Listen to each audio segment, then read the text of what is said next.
Class 12th के सभी बच्चों का स्टडी पॉइंट में बहुत बहुत स्वागत है। आज के वीडियो में हम लोग पढ़ेंगे फिजिक्स का, क्लास 12th के फिजिक्स का इलेक्ट्रोस्टैटिक्स जो हमारा चैप्टर है, यानी स्थिर वैद्युतिकी, उसका एक ही महत्वपूर्ण टॉपिक जो है वैद्युत द्विध्रुव के कारण वैद्युत क्षेत्र की तीव्रता। क्या निकालेंगे हम लोग? एक इलेक्ट्रिक डायपोल के कारण इलेक्ट्रिक फील्ड की इंटेंसिटी निकालेंगे, वैद्युत क्षेत्र निकालने की गणना करेंगे हम लोग। चलिए, दो स्थितियों में हम लोग निकालते हैं। पहली स्थिति होती है अच्छी स्थिति में, कि द्विध्रुव के कारण उसके अच्छी स्थिति में वैद्युत क्षेत्र जो होगा वो कितना होगा, ये हमें निकालना है, कैलकुलेट करना है। चलिए शुरू करते हैं। मान लेते हैं कि हमारा एक द्विध्रुव है ए बी, हमारा एक द्विध्रुव है जिसको किससे प्रदर्शित कर दिया? ए बी से। ए बी एक द्विध्रुव है। अब जब ये द्विध्रुव है तो द्विध्रुव में दो आवेश होंगे, एक माइनस क्यू होगा और एक प्लस क्यू होगा, आपको पहले से पता है। तो एक माइनस क्यू है और एक प्लस क्यू है, ये द्विध्रुव हो गया। द्विध्रुव के मध्य बिंदु को O से प्रदर्शित कर दे रहे हैं।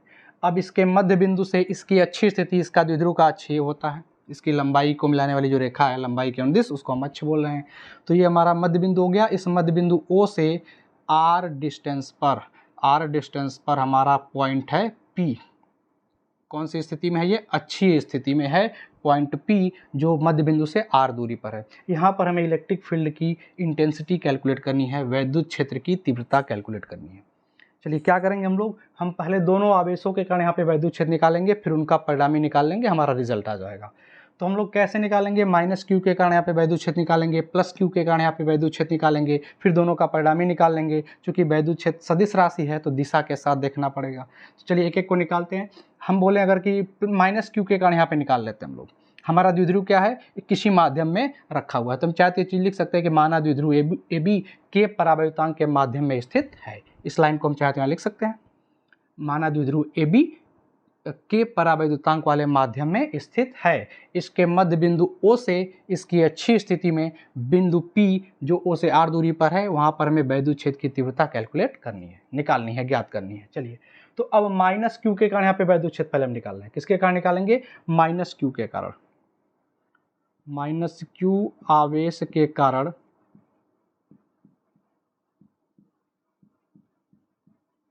उत्पन्न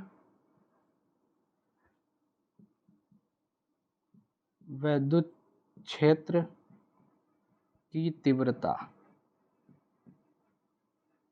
चलिए इसको हम लोग लिख दे रहे हैं ई माइनस से। किससे रिप्रेजेंट कर दे रहे हैं? E minus. ई से इलेक्ट्रिक फील्ड हो गया, और माइनस क्यों माइनस आवेश के कारण, इसलिए माइनस जिससे लिख रहे हैं। तो ई माइनस क्या होता है? किसी आवेश के कारण जो वैद्युत क्षेत्र हम निकालते हैं, तो इसके लिए हमें क्या पता होना चाहिए? आवेश और आवेश से दूरी। आर दूरी पर अगर पॉइंट P है, यहाँ पे वैद्युत क्षेत्र चाहिए तो कितना होता है? 1/4 पाई एप्सिलॉन नॉट के क्यू अपॉन ये डिस्टेंस का स्क्वायर, दूरी का स्क्वायर, आर स्क्वायर। अगर आवेश ऋणात्मक है तो जो वैद्युत क्षेत्र की तीव्रता होगी वह बिंदु की ओर होगी, और अगर आवेश ऋणात्मक है तो, अगर यह धनात्मक है तो आवेश से बिंदु की ओर होगी, अगर ऋणात्मक है तो बिंदु से आवेश की ओर, और अगर धनात्मक है तो आवेश से बिंदु की ओर होगा। ये क्षेत्र की दिशा हम लोगों ने पिछले वीडियोज में इस पर चर्चा की, अगर आपने नहीं देखा है तो एक बार जाकर जरूर देख लें। चलिए, तो इसके अनुसार हमने जब इलेक्ट्रिक फील्ड निकाला माइनस क्यू आवेश के कारण, तो क्या आया? 1/4 pi epsilon naught Q upon distance का स्क्वायर। डिस्टेंस मतलब दूरी का स्क्वायर। तो दूरी देखेंगे, आवेश ए से जो माइनस क्यू से पी की दूरी कितनी हो जाएगी? तो ये मध्य बिंदु से दूरी आर है, और इसको हम जानते हैं द्विध्रुव की लंबाई बोलते हैं, ए से बी तक का पूरा 2l लिखते हैं। तो हाफ हाफ कितना हो जाएगा? एल एल, ये भी एल होगा, ये भी एल होगा। तो इस आर में एल जुड़ जाएगा, तो ए से पी की दूरी हो जाएगी आर प्लस एल। क्या हो जाएगा? आर प्लस एल का होल स्क्वायर। ये हमारा वैद्युत क्षेत्र आ जाएगा माइनस क्यू के कारण बिंदु P पर। ठीक है, इसकी दिशा की बात करें तो ये दिशा कहाँ से कहाँ होगा? ए से P की ओर या P से A की ओर। तभी बताया था अगर आवेश ऋणात्मक हो तो वैद्युत क्षेत्र की दिशा बिंदु से आवेश की ओर होती है, क्योंकि यहाँ पर जब हम परीक्षण आवेश जो कि धनात्मक लिया जाता है उसको रखेंगे तो ये अपनी तरफ अट्रैक्ट करेगा, अपनी तरफ आकर्षित करेगा, तो दिशा इसकी तरफ होगी। यानी जो दिशा होगी वो P से O की ओर आएगी, P से O की ओर, इस डायरेक्शन में होगा। P से A लिख सकते हैं, P से B लिख सकते हैं, P से O लिख सकते हैं, कोई भी लिख सकते हैं। इधर ही तो आ रहा है सबके लिए। चले फिर अगर हम ऐसे ही निकालें प्लस क्यू आवेश के कारण, प्लस क्यू आवेश के कारण उत्पन्न वैद्युत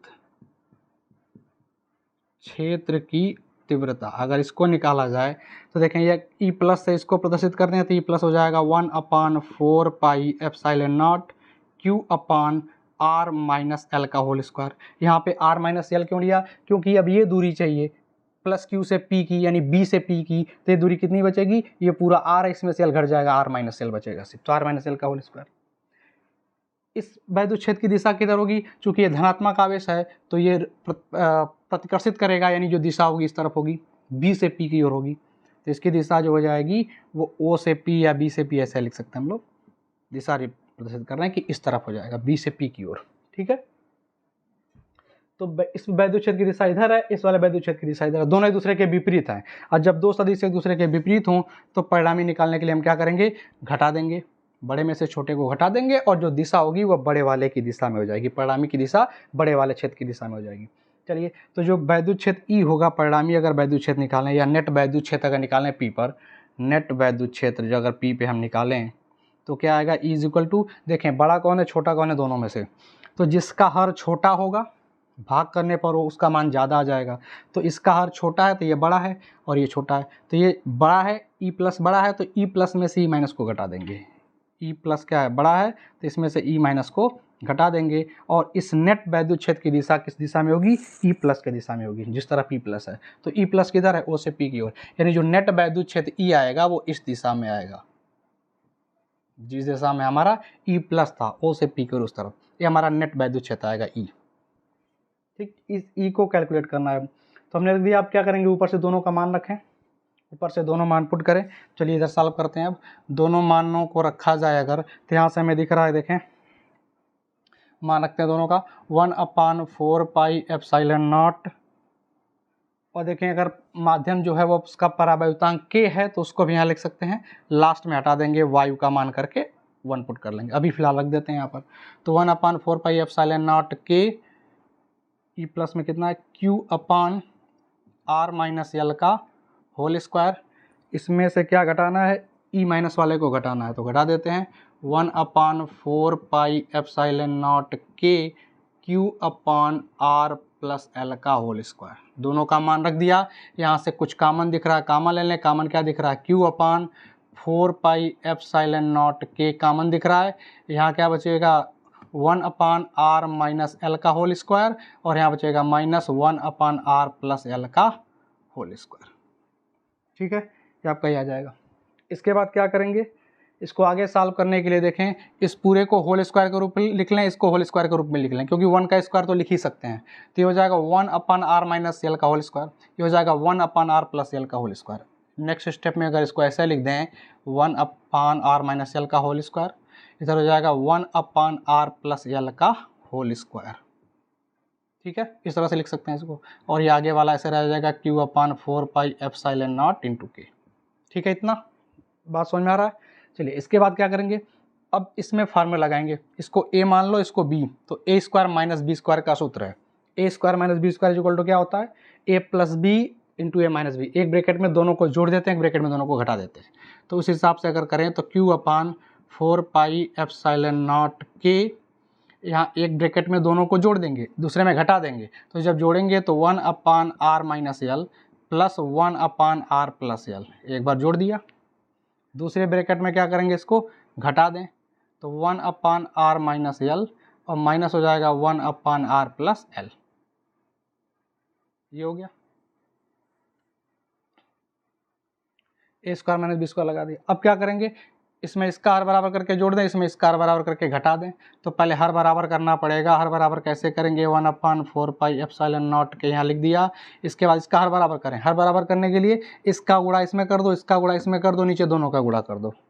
ठीक है, तो r प्लस एल का गुणा 1 में करेंगे तो r प्लस एल आएगा, बीच में प्लस का साइन है। 1 का गुणा r माइनस एल में करेंगे तो r माइनस एल आएगा। नीचे दोनों का गुणा करना है, नीचे दोनों का गुणा करना है, तो गुणा क्या करें? ऐसे लिख दें बस इसको, r minus l into r plus l, ऐसे बस लिख दिया। चलिए दूसरे ब्रैकेट में आ जाते हैं, ये पहले ब्रैकेट में था। दूसरे ब्रैकेट में ऐसे इसको करें तो क्या जाएगा? r प्लस एल का गुणा 1 में करेंगे r प्लस एल, इसका गुणा यहाँ करेंगे माइनस है, इस बार ध्यान देंगे माइनस से चिन्ह बदल जाएगा। 1 का गुणा r माइनस एल में करेंगे तो ये माइनस r प्लस एल हो गया, और नीचे दोनों का गुणा हो जाएगा r minus l into r plus l. इस तरह से हमने लिख लिया। देखिए अब क्या हो जाएगा Q upon 4 pi epsilon not into के। अब इन ब्रैकेट में आ जाए दोनों में, देखें क्या दिख रहा है, माइनस एल और प्लस एल निपट गए, यहाँ माइनस आर और प्लस आर निपट गया, आर आर मिलकर हो जाएगा 2r, और नीचे देखें इसको a minus b a plus b के सूत्र में दिख रहा है, r minus l r plus l, एक बार घटा एक बार जुड़ा, इसका मतलब a square minus b square के सूत्र में है, तो जो पहले है वो है, जो बाद में वो बी है मान लेते हैं हम, तो हो जाएगा r square minus l square, r square minus l square. यहाँ पे क्या बचेगा, एल एल हो जाएगा 2l, दूसरे ब्रैकेट में क्या बचेगा 2l अपन, यहाँ भी वही चीज़ है, r square minus l square.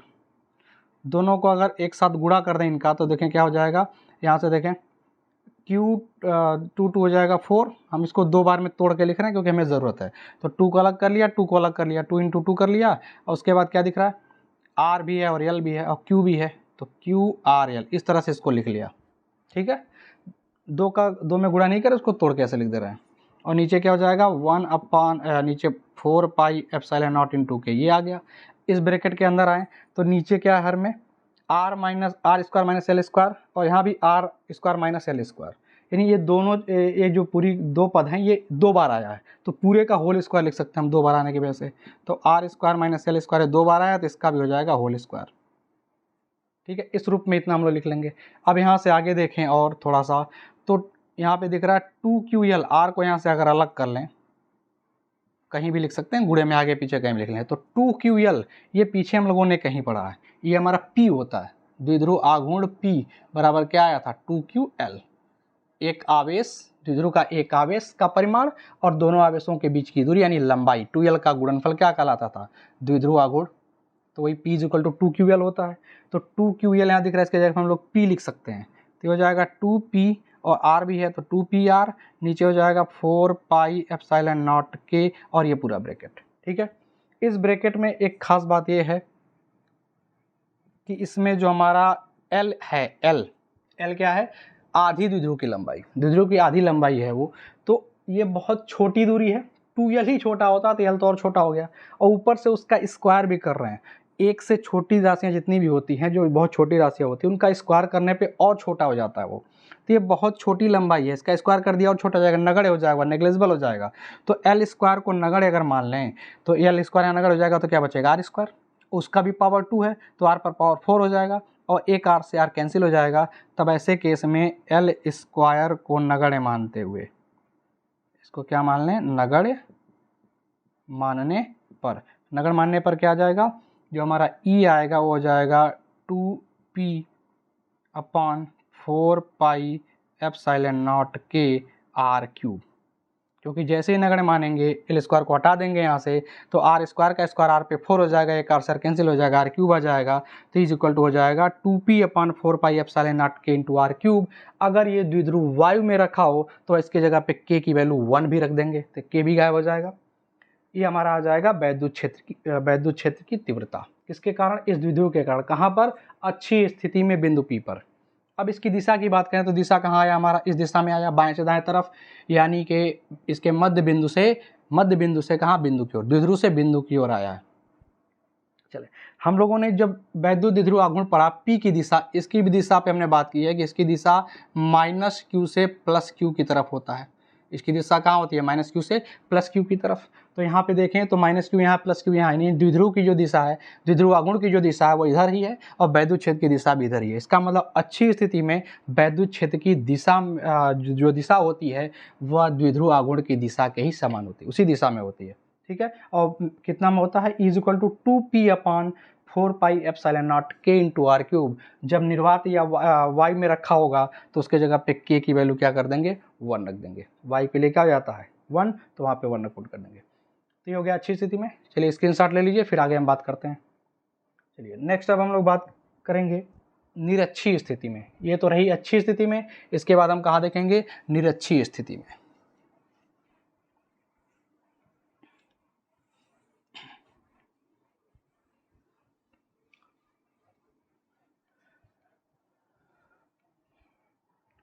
चलिए अब निरक्षीय स्थिति में देखें, निरक्षीय स्थिति में क्या होगा कि अगर हमारा द्विध्रुव है AB, जहाँ ये -Q चार्ज है और यहाँ B पर +Q चार्ज है, द्विध्रुव हमारा क्या है AB। निरक्षीय स्थिति क्या होता है कि ये जो हमारा ये निरक्ष है, इसके मध्य बिंदु से जो लंबवत रेखा जाएगी ये हमारी निरक्षीय स्थिति कहलाती है। इस पर कहीं लेना, ये निरक्ष वाली स्थिति होगी। तो यहाँ पर मान लेते हैं हमारा बिंदु है P, जहाँ पर हमें वैद्युत क्षेत्र की गणना करनी है। द्विध्रुव हमारा K परावैद्युतांक के माध्यम में स्थित है, ये पहले भी कहा गया था, वही चीज़ यहाँ भी कंडीशन लगा लेंगे। चलें, अब हमें क्या चाहिए, दोनों आवेशों के कारण P पर वैद्युत क्षेत्र की तीव्रता निकालेंगे, फिर उनका परिणामी निकाल लेंगे, दोनों सदिशों का परिणामी निकाल लेंगे, हमारा नेट वैद्युत क्षेत्र P पर आ जाएगा। तो एक एक की हम बात करें। चलें, माइनस Q के कारण जो वैद्युत क्षेत्र होगा उसकी दिशा कहाँ होगी, तो माइनस है तो इसी की तरफ होगा, तो यहाँ जो वैद्युत क्षेत्र की तीव्रता होगी वो इस तरफ होगी, इस तरफ। किसके कारण, माइनस Q के कारण, जिसको हम लोग डिनोट कर ले रहे हैं E माइनस से, E माइनस से प्रदर्शित कर दे रहे हैं। प्लस Q के कारण जो वैद्युत क्षेत्र की तीव्रता होगी वो बिंदु से आवेश से बिंदु की ओर होगा इस तरह से, तो इसकी दिशा इस तरफ जाएगा। इसको किससे प्रदर्शित कर रहे हैं, E प्लस से। ठीक है, इस दूरी को ऐसे जो मिला लें, इसको भी ऐसे मिला सकते हैं। चलिए ठीक है, अगर देखें ये मध्य बिंदु अगर इसका है तो ये दोनों दूरियां क्या होंगी, बराबर होंगी। ये दूरी और ये दूरी बराबर है, अगर ये मध्य बिंदु से जा रहा है तो ये दोनों दूरियां क्या होंगी, बराबर होंगी। तो जितना ये होगा उतना ही ये होगा, तो एक को निकालना है तो दोनों का काम चल जाएगा हमारा। तो देखें ये दूरी कितनी है, ये पूरा 2l होता है, तो ये आधा कितना हो जाएगा, ये भी l हो जाएगा, ये भी l हो जाएगा। इस दूरी को हम मान लेते हैं r दूरी पर है, मध्य बिंदु से अच्छी स्थिति में बिंदु P r दूरी पर है, तो ये दूरी r हो गया। तो ये कितना होगा, पाइथागोरस प्रमेय लगा दो, कर्ण का वर्ग बराबर लंब का वर्ग प्लस आधार का वर्ग, तो कर्ण बराबर क्या आ जाएगा, अंडर रूट लंब का वर्ग प्लस आधार का वर्ग, r square plus l square under root के अंदर आ जाएगा। यहाँ भी वही आएगा, यहाँ भी वही आएगा, दोनों दूरियां सेम है। ठीक है, चलिए अब क्या होगा, इससे फायदा क्या होगा कि हम B के कारण यानी एक प्लस Q के कारण माइनस Q के कारण वैद्युत क्षेत्र निकाल पाएंगे। चलिए, तो माइनस Q के कारण जो वैद्युत क्षेत्र है, माइनस Q आवेश के कारण जो वैद्युत क्षेत्र होगा वो क्या आएगा, माइनस Q आवेश के कारण वैद्युत क्षेत्र की तीव्रता कहाँ निकालना है, बिंदु P पर, बिंदु P पर। किस स्थिति में, निरक्षीय स्थिति में। चले, इसको हम क्या मान रहे हैं, E माइनस, तो कितना आएगा 1/4 pi epsilon not K Q upon दूरी का स्क्वायर। दूरी क्या है, ये दूरी है, कितनी है, ये है, अंडर रूट में स्क्वायर करेंगे अंडर रूट गायब हो जाएगा, तो r square plus l square, whole square करते ही अंडर रूट गायब हो गया तो उसको नहीं लिखा। फिर ऐसे ही माइनस Q का निकाल लिया तो किसके कारण निकालेंगे, प्लस Q के कारण। किसके कारण, प्लस Q आवेश के कारण,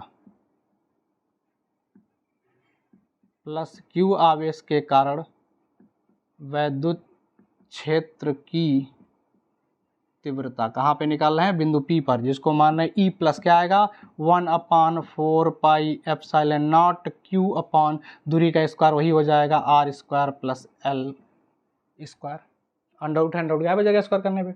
दोनों वैद्युत क्षेत्र दिख रहा है हमें क्या है, परिमाण में बराबर है, बस क्या अंतर है, दिशा अलग अलग है।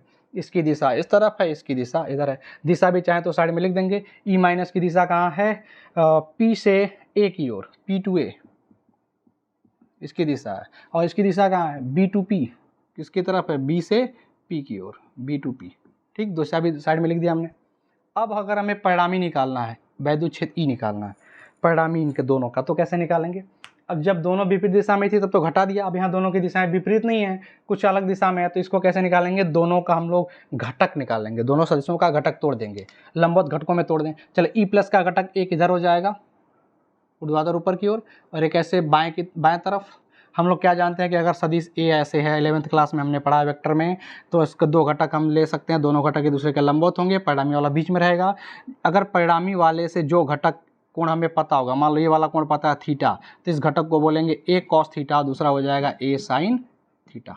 ठीक है, अगर ये कोण अल्फा मान लिया ये वाला होता, तो इस अल्फा के पद में लिखते तो ये हो जाता A cos अल्फा, तब दूसरा वाला हो जाता A sin अल्फा। जो कोण ज्ञात है उसके पद में लिखेंगे तो उस साइड वाला अल्फा हो जाता, दूसरा वाला कास हो जाता, दूसरा वाला साइन हो जाता है। इस आधार पर हम लोग करेंगे। चलें, तो इस आधार पे देखें अगर, तो ये हमारा एक घटक इधर हो गया, एक घटक इधर हो गया। ऐसे E माइनस के दो घटक कर देंगे, एक इधर हो जाएगा, दूसरा इधर लंबवत नीचे की तरफ हो जाएगा, क्योंकि ये परिणामी बीच में होना चाहिए। तो इसके दो घटक ये हो गए E माइनस के, और इसके दोनों ये हो गए। अब इनके ये दोनों वाले घटक एक दूसरे के विपरीत, और ये वाले घटक दोनों एक ही दिशा में पड़ रहे हैं, दोनों का एक घटक इसी दिशा में आ जाएगा। अब यहाँ पे कोण पता चले तब पता चलेगा कौन सा कॉस थीटा वाला कौन सा साइन थीटा वाला है। इसके लिए हम क्या करेंगे, एक कोण यहाँ पे मान लेंगे। चलिए अगर मान लेते हैं ये कोण हमारा थीटा है, ये वाला कोण क्या है, थीटा अगर है, तो ये कोण भी क्या होगा, थीटा होगा।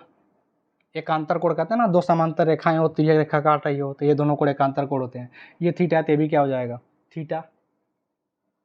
ऐसे ही चलें तो ये थीटा है तो ये भी थीटा होगा। अगर थीटा ये होगा तो ये वाला कोण भी कितना हो जाएगा, दो समांतर रेखाएं एक तिर्यक रेखा काट रही है, संगत कोण थीटा, तो ये भी क्या हो जाएगा, थीटा। ये वाला कोण भी क्या हो जाएगा, थीटा।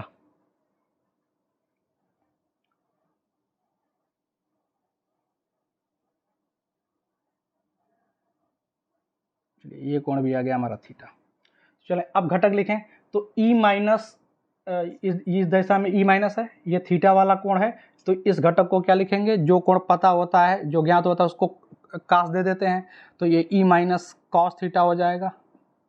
और दूसरा वाला क्या हो जाएगा, हमारा कोण तो है नहीं, इधर वाला कोण था तो कॉस, तो दूसरे वाले के लिए साइन लिखेंगे, तो इस तरफ जो घटक आएगा वो आ जाएगा ई माइनस साइन थीटा। ऐसे ई प्लस के लिए देखें, ई प्लस ये है, इसका कोण ये वाला पता है थीटा, तो ये वाला घटक हो जाएगा ई प्लस कॉस थीटा, और ऊपर वाला क्या हो जाएगा, ई प्लस साइन थीटा। अब E plus sine theta, E minus sine theta एक दूसरे के अपोजिट हैं, ई प्लस और ई माइनस दोनों का परिमाण सेम है, तो इसका मतलब ये दोनों एक दूसरे को कैंसिल आउट कर देंगे, दोनों का रिजल्ट जीरो हो जाएगा, और दो घटक ई plus cos theta E minus cos theta दोनों एक तरफ बाएं तरफ ये जुड़ जाएंगे। तो जो परिणामी होगा पी पर नेट वैद्युत क्षेत्र जो आएगा, या परिणामी वैद्युत क्षेत्र आएगा, वो कितना आएगा, वैद्युत क्षेत्र की तीव्रता, जिसको हम ई लिख देंगे, वो क्या होगा, E plus cos theta plus E minus cos theta. दोनों घटक एक ही दिशा में दोनों जुड़ जाएंगे। चलिए दोनों का मान रख लेते हैं, क्योंकि दोनों बराबर ही हैं तो दोनों को कॉमन ले सकते हैं डायरेक्ट। 1/4 पाई एप्सिलॉन नॉट के, जिसको ना समझ में एक बार लिख लेंगे दोनों का मान, फिर कॉमन लेंगे, डायरेक्ट भी लिख सकते हैं। चलें Q/r² प्लस L², ये दोनों में से कॉमन मिल जाएगा, कॉमन ले लिया। यहाँ भी कॉस थीटा बचेगा, यहाँ भी कॉस थीटा बचेगा, एक मिनट 2 लगा दें, सीधे सीधे कॉमन क्या लेना है, दोनों सेम है ही, जोड़ के आगे 2 लगा दो, तो 2/4 पाई एप्सिलॉन नॉट के Q/r² प्लस L², दो बार लिखा, दोनों जुड़ के 2 हो गया, और साथ में क्या है, कॉस थीटा दोनों के साथ रहेगा, ये हो गया। अब इसमें हमें कॉस थीटा की वैल्यू रखनी है, कॉस थीटा का मान निकाल के रखना पड़ेगा। कॉस थीटा का मान कहाँ से निकालेंगे, इस आधार बटे कर्ण, तो इस ट्राइंगल में आ जाए, इस त्रिभुज में आ जाएं, तो कॉस थीटा बराबर होगा आधार बटे कर्ण। आधार कौन होता है, थीटा के सामने लंब हो जाएगा हमारा, 90 के सामने कर्ण हो जाएगा, ये जो बच गया वो आधार है, तो कॉस थीटा लगा देंगे, कॉस थीटा बराबर आधार बटे कर्ण, आधार हमारा ये हो जाएगा जो कि है L, और कर्ण हो जाएगा ये जो कि कितना है, √r² प्लस L²। अब ये मान इसमें उठा कर रख देना है, तो जैसे इस मान को यहाँ रखेंगे, क्या आएगा, 2/4 पाई एप्सिलॉन नॉट के Q/r² plus L², cos theta का मान रख दें L/√r² प्लस L²। देखिए अंडर रूट का मतलब होता है घात 1/2, किसी के ऊपर अंडर रूट लगा उसका मतलब वहाँ पे घात 1/2 है, तो r² प्लस L² पे अंडर रूट लगा, इसका मतलब 1/2 घात, यहाँ पे एक घात दिख रहा है, तो एक घात इसका और 1/2 घात इसका, गुणा हो रहा घात जुड़ जाएगा, तो 1 और 1/2 मिलकर हो जाएगा 3/2, तो आ जाएगा 2QL ऊपर, और नीचे हो गया 4 पाई एप्सिलॉन नॉट के, और यहाँ हो जाएगा r² प्लस L² का पूरे का पावर 3/2। ठीक, अब देखिए फिर से वही केस जो पहले में किया था हमने, L² को नगण्य मान लें, L² को क्या करें, नगण्य मानने पर, L² को नगण्य मानने पर, क्योंकि बहुत छोटी राशि है, स्क्वायर करने के बाद और छोटा हो जाएगा, तो जैसे नगण्य मानेंगे हमारा E बराबर क्या आ जाएगा, 2QL बटे 4 पाई एप्सिलॉन नॉट के r², L² को नगण्य मान लिया, छोड़ दिया, तो r² का पावर 3/2, r² पे पावर 3/2, पावर पर पावर हो तो पावरों का गुणा हो जाता है, घातों का गुणा कर देते, 2 कैंसिल हो जाएगा, 3 बचेगा सिर्फ, तो ये कितना आ जाएगा, 2QL को क्या लिख सकते हैं हम लोग, द्विध्रुव आघूर्ण P लिख सकते हैं, तो ये P हो गया /4 पाई एप्सिलॉन नॉट के, और ये हो जाएगा r³, ये हमारा वैद्युत क्षेत्र आ जाएगा, वैद्युत क्षेत्र की तीव्रता आ जाएगी P/4 पाई एप्सिलॉन नॉट के r³।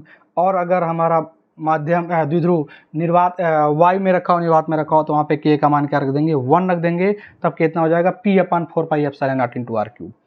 अब अच्छी स्थिति में देखें तो वहाँ पे 2P आया था और यहाँ पे 1P, 1p है। इसका मतलब अच्छी स्थिति में जो वैद्युत क्षेत्र की तीव्रता होती है वो निरक्षी का 2 गुना होता है। ठीक, अगर दूरी बराबर हो तो अच्छी स्थिति में उतनी दूरी पर लें, निरक्षी स्थिति में उतनी दूरी पर लें, तो अच्छी वाला निरक्षी वाले का 2 गुना होता है। इस तरह से भी क्वेश्चन आता है, सिद्ध करिए अच्छी स्थिति में वैद्युत क्षेत्र की तीव्रता निरक्षी स्थिति की तुलना में 2 गुनी होती है। तो हम अब बराबर दूरी पर दोनों निकालते हैं और फिर लास्ट में भाग दे देते हैं, दोनों में दिखा देते हैं कि किस पे 2 गुना ज़्यादा है। तो अच्छी में 2 गुना ज़्यादा आएगा।